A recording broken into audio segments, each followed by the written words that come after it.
LSO, ano pong masasabi nyo sa 40th Family Day po ng Knights of Columbus?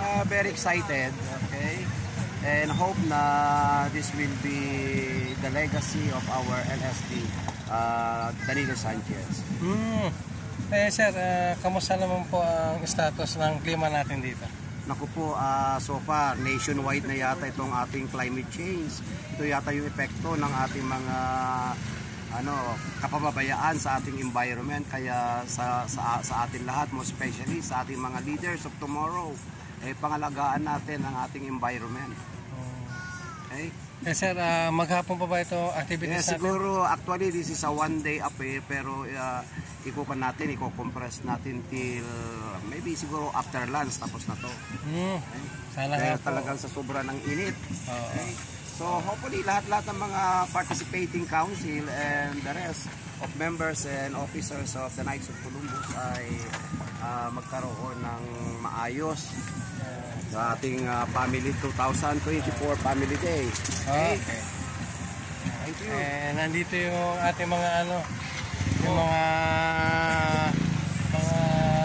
manpower natin para asikasuhin yung mga bagay-bagay. Ingat po.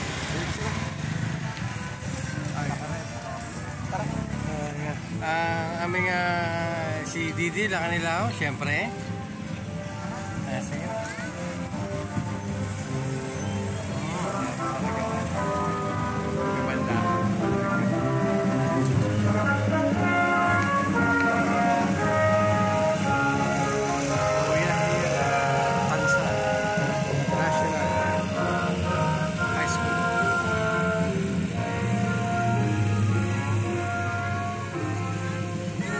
Aming Didi. Family Day! Family Day, nag-iisa lang tayo. Interviewin ko lang yung aming district deputy po. Didi, ano po ang kaganapan ngayon? Ito, ginaganap natin ngayon yung Family Day ng Luzon South State Council dito sa Tansa, Cavite. Sa District 03, ang dami namin participants. 30 kami. Wow!